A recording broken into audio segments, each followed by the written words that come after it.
Hello, shalom. Ninakusalimu kwa jina la Bwana wetu Yesu Kristo, mwana wa Mungu aliye hai, Bwana na mkombozi wa maisha yetu. Tazama ni siku nyingine aliyoifanya Bwana, nasi tutaifurahia na kuishangilia.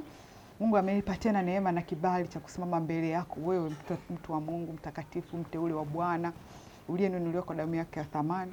Asante kwa sikio lako, asante kwa ajili ya macho yako, asante kwa muda wako wa kunisikiliza. Na tukienda mbele ya moja kwa moja, somo letu la leo linahusu wewe ni mji unaoishi. Wewe ni mji unaokaa. Yes, najua una jina lako. Jina langu mimi ni Caroline. Mwingine anaweza kaitwa Michael. Mwingine anaweza kaitwa Yohana. Mwingine anaweza kaitwa Marco. Hilo ni jina. Ukitafuta, tukikutafuta kwenye ukoo wako, una ukoo wako na tutakupata huko. Tukikutafuta kwenye jina lako, tutakutafuta na tutakupata kwenye jina lako. Lakini wewe pia ni jina la huo mji unaokaa. Ndio. Kama unaishi Dar es Salaam, wewe ni Dar es Salaam. Mbingu zikikutafuta kwenye ukoo wako utapatikana, kwenye jina lako utapatikana, lakini pia utapatikana katika mji unaoishi. Ukiwa una maana unaitwa, kama ni Dodoma, wewe jina lako ni Dodoma unapoishi. Kama unakaa Mtwara, wewe ni Mtwara pia. Hautanielewa mpaka utakapoona pale malaika wa Bwana anapotumwa kwenda kwa Mariamu, anamwambia uende kwa mwanamke bikira, jina lake Mariamu, wa Nazareti. Mtu wa mbali ya Daudi. You see, kuna katika Nazareti, manake ule mji ulikuwa unamtambulisha. Kwa mwanamali bikira walikuwa wako wengi, lakini yule wa Nazareti, mtu wa mbali ya Daudi, aliyeposwa na Yusufu. Haleluya. Kwa hiyo wewe ni ule mji unaoishi. Kwa maana neno la Mungu linatuambia kutoka Mathayo 11:20-24. Bwana Yesu anaisemesha miji. Halo? Kama wewe unapojulikana jina la ukoo na mbingu zinakujua na kukuita kwa jina unaloishi, hivyo wewe ni Dar es Salaam, hivyo wewe ni Dodoma, hivyo wewe ni Mtwara, hivyo wewe ni Manyara, wewe ni Kimbiji, kokote ambapo unaishi. Mathayo 11:20-24 neno la Mungu linasema, ndipo akaanza kuikemea ile miji ambayo ndani yake ilifanyika miujiza iliyo mingi, kwa sababu haikutubu. Anasema, ole wako Korazini, ole wako Bethsaida, kwa kuwa miujiza ilifanyika kwenu ingalifanyika katika Tiro na Sidoni, wangalitubu zamani kwa kuvaa magunia na majivu. Walakini nawaambieni, itakuwa rahisi kwa Tiro na Sidoni kustahimili adhabu siku ya hukumu kuliko ninyi. Nawe Kapernaum, je, utakuwa hapa mpaka mbinguni? Utashushwa mpaka kuzimu, kwa kuwa miujiza iliyofanyika kwako ingalifanyika katika Sodoma, ungalikuwamo mji huo hata leo. Walakini nawaambia, itakuwa rahisi nchi ya Sodoma kustahimili adhabu yake siku ya hukumu kuliko wewe. Unaelewa Mungu anachosema? Korazini imemkosea Mungu nini Yesu? Bethsaida ina shida gani na Yesu? Kapernaum ina tabu gani? Mungu anaisemesha miji, na si mji bali watu wakao kwenye mji. Mji hauna shida na Yesu. Mji hauna tabu, hujamkosea chochote. Umemsonya mtu, umemtukana mtu. Tabu gani uliyofanya? Dhambi ipi? Uovu gani uliyofanya? Ila ni wakazi. Hapo utanielewa ninapokuambia wewe ni ule mji unaoishi. Bwana Yesu anaongea na Yerusalemu. Mathayo 23:37-39. Neno la Mungu linasemaje? Anamwambia, Yerusalemu, uwae manabii na kuwapiga kwa mawe wale waliotumwa kwako. Ni mara ngapi nimetaka kuwakusanya pamoja watoto wako kama vile kuku akusanyavyo vifaranga vyake chini ya mbawa zake, lakini haukumtaka. Angalieni, nyumba yenu imeachiwa hali ya ukiwa, kwa maana nawaambia hamtaona kamwe tangu sasa hata mtakaposema amebarikiwa ajaye kwa jina la Bwana. Anausemesha Yerusalemu. Yerusalemu kama mji.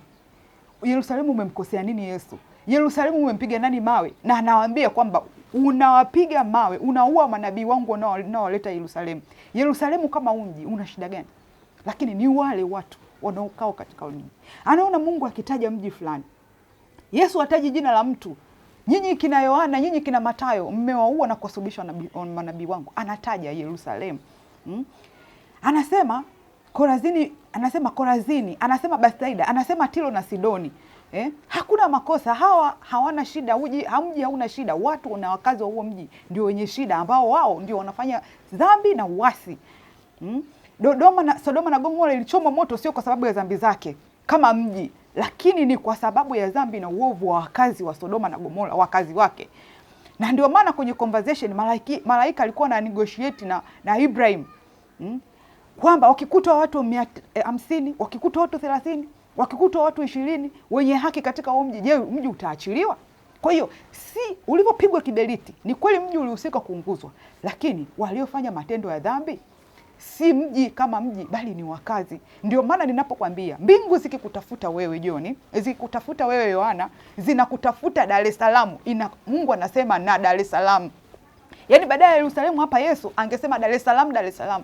Ninaoleta mara ngapi nimekukusanya Dar es Salaam kama kuku anavyokusanya vifaranga vyake. Kwa hiyo mbingu zinapokutafuta zinasema Dar es Salaam ni wewe.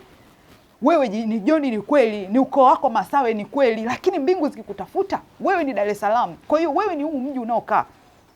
Mungu anaposema na wana wa Israeli na wana wa Yakobo, anaongea kama ukoo, anaongea kama familia, na anaongea kama wanaitwa kama wana wa Israeli. Lakini utaona Mungu anapozungumza kama na Israeli, anaongea na Israeli kama Israeli. Kuna kuitwa mwana wa Israeli na kuna kuitwa Israeli. Kuna mahali Mungu anasema na Israeli, yani mji. Tunaona katika Kutoka 3:15. Tena Mungu akamwambia Musa, waambie wana wa Israeli maneno haya. Bwana Mungu wa baba zenu, Mungu wa Ibrahimu, Mungu wa Isaka, Mungu wa Yakobo amenituma kwenu, na hili ndio jina langu hata milele, nalo ni kumbukumbu langu hata vizazi vyote. Kutoka 14:15. Neno la Mungu linasema, Bwana akamwambia Musa, mbona unalililia mimi? Waambie wana wa Israeli waendelee mbele. Na Kutoka 25 ule mstari wa 2 anasema, waambie wana wa Israeli wanitwalie sadaka, kila mtu ambaye moyo wake wampa kupenda mtatoa kwake sadaka yangu. Wana wa Israeli. Sawa? Hao ni wana wa Yakobo. Lakini anapozungumzia Israeli, huo ni mji, anasema na Israeli. Kutoka 12:3 anasema, semeni na mkutano wote wa Israeli. You get my point? Mkutano wa Israeli. Hapa hawatajwi wana, wakimaanisha wana wa Yakobo. Hapana, wanaambiwa Israeli. Semeni na mkutano wote wa Israeli, siku ya 10 ya mwezi huu kila mtu atatoa mwanakondoo wa hesabu ya nyumba ya baba zao, mwanakondoo kwa watu wa nyumba moja. Haleluya. Lakini katika Kumbukumbu la Torati 20 ule mstari wa 1 mpaka 4 anasemaje? Anasema, utokapo kwenda vitani kupigana na adui zako na kuona farasi na magari na watu wengi kuliko wewe, usiwaogope, kwa kuwa Bwana Mungu wako yu pamoja nawe, atakaye kukweza kutoka nchi ya Misri. Na iwe msongeapo mapiganoni, kuhani na karibio na kusema na watu, awaambieni, sikizeni enyi Israeli. Sio wana wa Israeli, sikizeni enyi Israeli. Sawa? Hivi leo mwasongea mapiganoni juu ya adui yenu. Mioyo yenu na isizime, msiche wala msiteteme, wala msiingie hofu kwa ajili ya hao, kwa kuwa Bwana Mungu wenu ndiye awaandamaye kwenda kuwapigania juu ya adui zenu, ili kuokoa nini? Hapa hawataji kama wana, hapa wanaambiwa kama Israeli azie taifa. Marko 12:29-30. Neno la Mungu linasemaje? Yesu akamjibu, ya kwanza ndio hii, sikia Israeli, Bwana Mungu wetu ni Bwana mmoja. Nawe mpende Bwana Mungu wako kwa moyo wako wote, kwa roho yako yote, kwa akili zako yote, na kwa nguvu zako zote. Ninachotaka ukione ni kwamba kuna kuitwa wewe kama mwana, kama ukoo wako, kama jina lako, na kuna kuitwa wewe kwa taifa, kwa mji uliokaa. Ndio maana nakwambia wewe ni Dodoma, wewe ni Dar es Salaam, wewe ni Mtwara, wewe ni matokeo ya ule mji. Haleluya. Mungu anaposema kwa kumention mji usema na Israeli, lakini si wana wa Israeli bali nchi yayo anaita Israeli. Haleluya. Haleluya. Ona Mungu anapomtuma Yona kwenda Ninawi. Katika Yona sura ya 1 mstari wa 1 na wa 2 anamwambiaje? Basi neno la Bwana lilimjia Yona mwana wa Mitai kusema, ondoka uende Ninawi, mji ule mkubwa, ukapige kelele juu yake, kwa maana uovu wao umepanda juu mbele zangu. Wewe mbingu zinautazamaje mji unaoishi? Mbingu zinatazamaje mahali ambapo unapoishi? Wewe kama mtu wa Mungu mwenye uwezo wa kifalme na ukuhani mabegani mwako, mtu wa milki ya Mungu, taifa takatifu, unausemesha nini mji wako? Isaya 40 ule mstari wa 2 neno linasemaje? Semeni na moyo wa Israeli, kauambieni kwa sauti kuu ya kwamba vita vyake vimekwisha, uovu wake umeachiliwa, kwa kuwa amepokea kwa mkono wa Bwana adhabu maradufu kwa dhambi zake. Mungu anasemaje kwa habari ya Dar es Salaam? Mungu anasema nini kwa habari ya Dodoma? Mungu anasema nini kwa habari ya Iringa? Huo mji wako. Kama mwanadamu alivyo na moyo, mji una moyo, anamwambia semeni na moyo Yerusalemu. Kwenye moyo kuna vitu vinatoka. Bwana Yesu alituambia, moyoni ndio zinakotoka machukizo. Huko zinatoka machukizo, huko zinatoka dhambi, yanatoka matukano, masengenyo, uongo, aibu, uzinzi na nini, vinaanza kwenye moyo.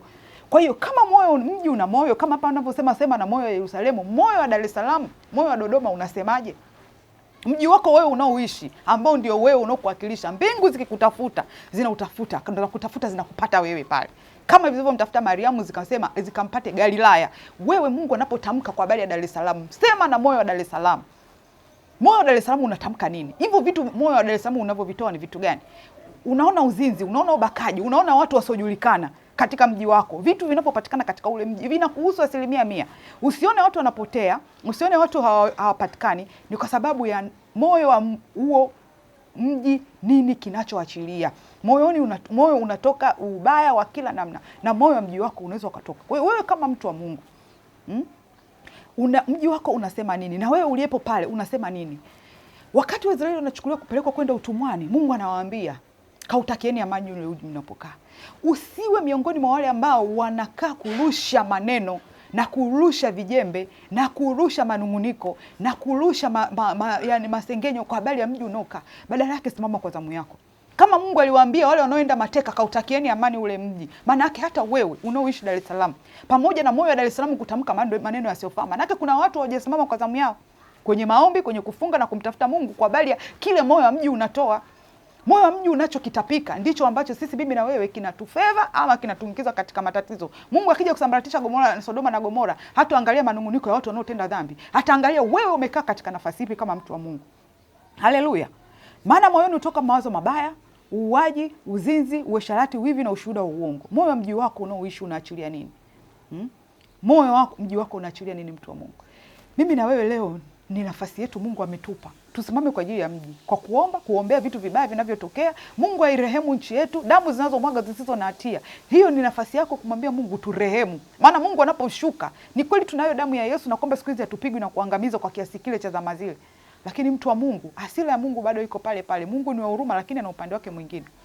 Mimi na wewe tusimame kwa zamu yetu. Na tusiishie kulaumu, tusiishie kusema kwamba serikali haijafanya hivi, haijafanya vile. Wewe umefanya nini kwa ajili ya nchi yako? Jina la Bwana Yesu libarikiwe. Ninaitwa Caroline. Napatikana kwenye platform zote. Instagram nipo Caroline Msekeni. Facebook niko TikTok pia, lakini pia ninapatikana WhatsApp. Namba zangu zinapita hapo chini. Mungu akutunze sana na asante kwa muda wako na asante kwa kunisikiliza.